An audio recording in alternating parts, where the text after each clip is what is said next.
Bonsoir à tous. Il était temps. La région wallonne va s'attaquer enfin à la rénovation des routes dont l'état est plus que déplorable. 1800 km d'axes prioritaires seront réparés d'ici 2015. Pour les 6000 km du réseau secondaire, il faudra attendre un peu plus tard. Annick Capel. L'hiver et le gel sont passés par là. Les routes wallonnes sont en piteux état. Les chantiers font leur apparition et ils vont se multiplier. D'ici 2015, près de 600 chantiers vont être mis en place. Il y a un hit parade qui est établi, qui est le plus objectif possible. C'est ça que j'ai voulu, une réforme objective, avec des critères de sécurité, de mobilité et de qualité du revêtement, donc le confort pour les usagers. Priorité aux autoroutes et aux nationales. Le gouvernement wallon y consacrera plus de 600 millions d'euros. Pour ce qui est des routes régionales, il espère débloquer 600 millions supplémentaires, de l'argent qui reste encore à trouver. La vignette interviendra, je l'espère, le plus rapidement possible. Cela étant, au-delà de la vignette, je pense aux concessions autoroutières qui doivent être valorisées, je pense à l'éolien qui peut être utilisé, qui peut représenter des recettes.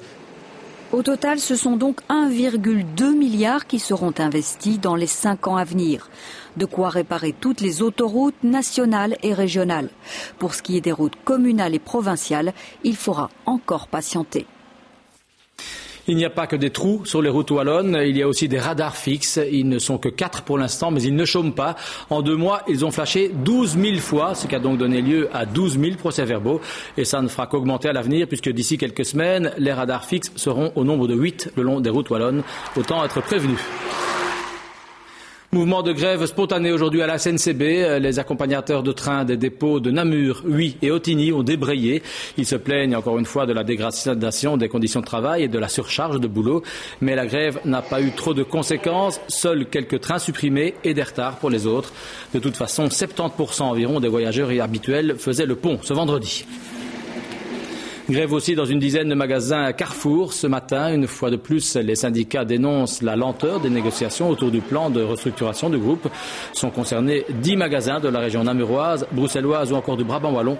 Ils pourraient rester fermés demain. À l'étranger, la situation reste explosive dans la capitale thaïlandaise, Bangkok. On peut parler désormais de guérilla urbaine entre les forces de l'ordre et les opposants, les fameuses chemises rouges, retranchées dans le quartier commerçant de Bangkok. Elles réclament toujours la démission du Premier ministre et le retour de l'ancien Premier ministre déchu. On semblait proche d'un compromis il y a 10 jours, mais la violence a redoublé après la mort d'un manifestant hier. Aujourd'hui, les affrontements ont fait 7 morts supplémentaires. L'état d'urgence a été étendu à 15 provinces du pays. En Espagne, le célèbre juge Baltasar Garzón a été suspendu de ses fonctions aujourd'hui en attente d'un jugement. Celui qui avait fait arrêter le dictateur chilien Augusto Pinochet est accusé d'abus de pouvoir dans une autre affaire. Il avait voulu enquêter sur les disparus de la guerre civile espagnole et de la dictature franquiste, malgré une loi d'amnistie datant de 1977. Il risque 20 ans d'interdiction de juger. Ses partisans ont manifesté cet après-midi pour le soutenir, qualifiant sa suspension de lamentable. Un mot des bourses, elles ont à nouveau piqué du nez ce vendredi, moins 3% en moyenne.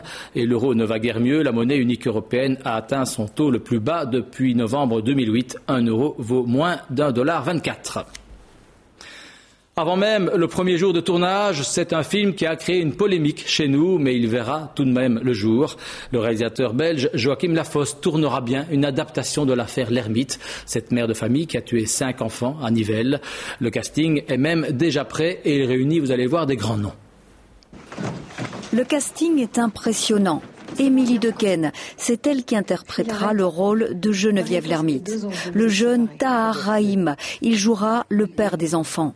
Quant à l'énigmatique Dr Scar, c'est le mammouth du cinéma français Gérard Depardieu qui l'incarnera.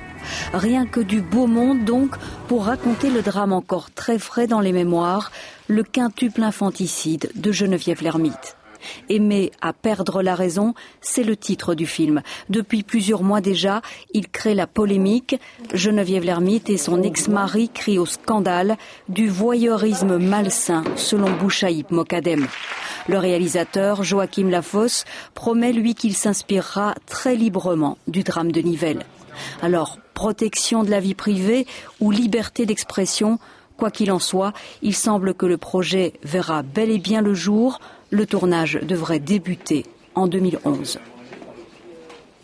En sport, tennis, mauvaise nouvelle, Kim Clijsters renonce au tournoi de Roland-Garros à cause d'une blessure au pied. Et puis en football, un départ au Sporting d'Anderlecht. Jelle Van Damme quitte le Parc Astrid. Le défenseur tatoué rejoint le club anglais de Wolverhampton.